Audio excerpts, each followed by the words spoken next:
Andrew stops mid-stride in a palace corridor.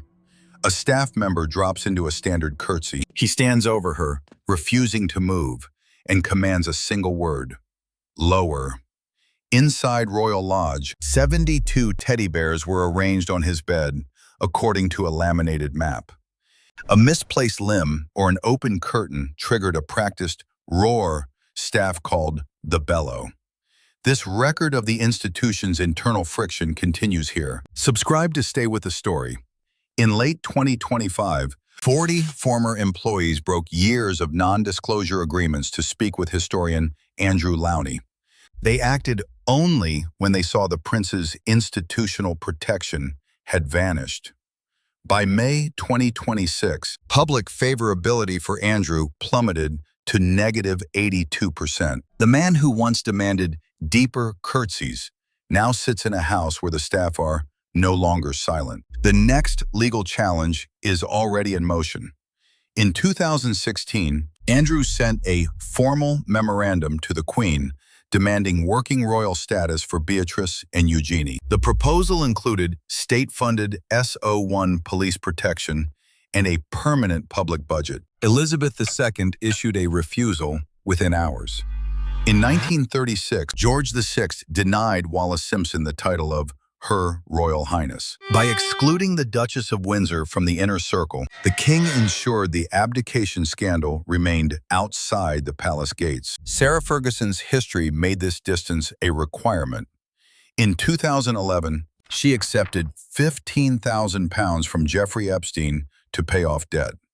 By 2015, she was attempting to secure a $5 million consultancy through his network. When the Doe 36 files were unsealed in 2024, the internal separation became a public ultimatum. King Charles III finalized the isolation his mother initiated years earlier. The man who once demanded state protection for his children is now a tenant awaiting the next instruction. In late 2024, the keeper of the Privy Purse issued a formal notice terminating the Duke's annual allowance of £249,000. The decision turned a 75-year lease into a financial ultimatum. To remain at Royal Lodge, Andrew was required to provide proof of £400,000 for immediate structural repairs. He could not. In 1923, the Crown used similar financial pressure to move the pensionless Princess Louise from her apartments. The institution simply stops paying for the heat. By the spring of 2025, the removal vans arrived at the rear entrance. The Duke's collection of 72 teddy bears was packed into crates and moved to Frogmore Cottage. This house has 5 bedrooms. Royal Lodge had 30. There are no staff quarters and no room for a security detail. Andrew stands in a kitchen where the only sound is a refrigerator. On the table lies a private invoice for £300,000. The payment is 48 hours overdue. In October 2025, the word prince vanished from the court circular. State documents now record him only as Andrew Mountbatten-Windsor.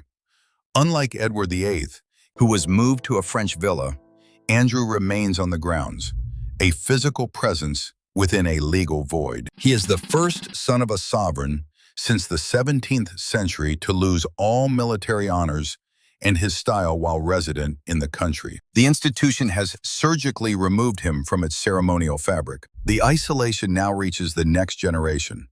By May 2026, Beatrice established a professional wall between her career and her father's record. But the final link remains. On the king's desk lies the draft legislation to strip Beatrice of her status as a counselor of state. This bill removes her right to act for the crown, finalizing the York exclusion. The parliamentary deadline is set for next Tuesday. Is King Charles saving the monarchy or betraying his own family? Share your thoughts below and subscribe to follow the story.